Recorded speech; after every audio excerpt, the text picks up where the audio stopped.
Welcome back to my channel Knowledge Chronicle. Have you ever wondered how a tiny drop of blood or a single hair can point to one person among billions? Today on Knowledge Chronicle, we're unpacking DNA fingerprinting, the genetic ID card that turned modern forensics upside down.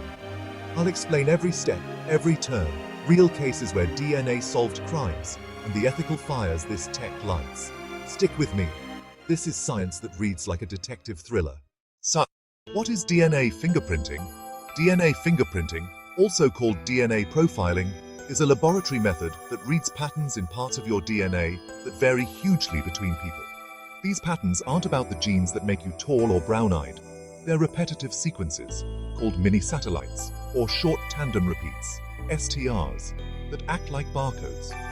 Because those sequences differ from person to person, comparing patterns from a crime scene and a suspect can either include or exclude someone with extremely high confidence. The original technique was developed by Alec Jeffreys in the 1980s and was quickly adopted by police worldwide. Steps involved: clear, plain language walkthrough. Let's walk through the main steps. I'll explain exactly what each term means and why it matters. First, there's sample collection and isolation, or DNA extraction. At the crime scene, investigators collect cells: blood, saliva, skin, hair. Isolation means breaking open cells and separating DNA from proteins, lipids, and other junk so you have pure DNA to work with. Think of it like extracting the ink from a pen so you can analyze it. Next comes digestion, using restriction enzymes, or PCR amplification. Older methods used restriction enzymes. These are like molecular scissors that cut DNA at specific short sequences, producing fragments of different lengths depending on the person's DNA. Modern labs mostly use PCR, or polymerase chain reaction, to amplify specific STR regions. PCR is kind of like photocopying the exact pages you want to read millions of times, so they're easy to analyze. The chosen method affects what kind of pattern you read. RFLP patterns, which are fragment lengths, versus STR profiles, which are repeat numbers at loci. Then there's electrophoresis, which separates fragments by size. After cutting or amplifying, the fragments are loaded into a gel or capillary machine. Under an electric field, small fragments run faster than large ones, so they separate into bands. That creates a visual pattern. Gel electrophoresis is the classic barcode picture you've probably seen. Capillary electrophoresis gives faster, higher resolution peaks for STRs. Next, we have hybridization or detection.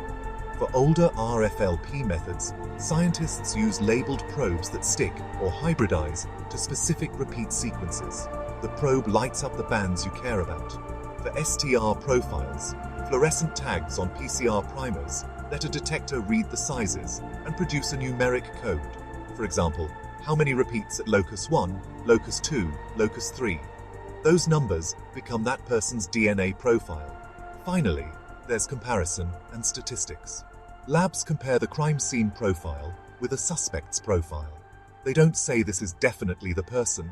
They report a match probability, like the chance of this profile belonging to someone else in the population is 1 in 1 billion. The math is critical. Poor statistics or contamination can wreck a case. So where is DNA actually used? Well, first up is crime detection. Linking a suspect to blood, semen, or even skin cells left behind at a scene. DNA has really helped create modern forensic databases. Then there's paternity and family testing. By comparing parent and child profiles, we can confirm biological relationships. It's also crucial for identifying missing persons or disaster victims, by comparing remains to relatives' DNA or reference samples. Another big one is exonerations, freeing wrongfully convicted people when biological evidence is retested. The FBI and forensic organizations maintain DNA databases, like CODIS, to help match unknown samples to known profiles. These tools have made it possible to solve cold cases that once seemed impossible, but honestly, they also raise some pretty big privacy questions. Let's look at some real cases where DNA changed everything. Here are a few headlines that really grab your attention. First, Colin Pitchfork in the UK. Back in 1987, He was the first killer caught after Alec Jeffreys' DNA method was used in a criminal investigation.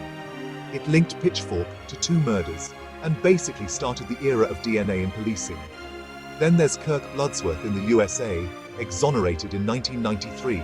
He was sentenced to death, but later freed when DNA from the crime matched someone else. This was the first death row exoneration using post-conviction DNA testing. That case really showed that DNA doesn't just convict people, it can also correct miscarriages of justice. And finally, the Golden State Killer, Joseph DeAngelo, arrested in 2018.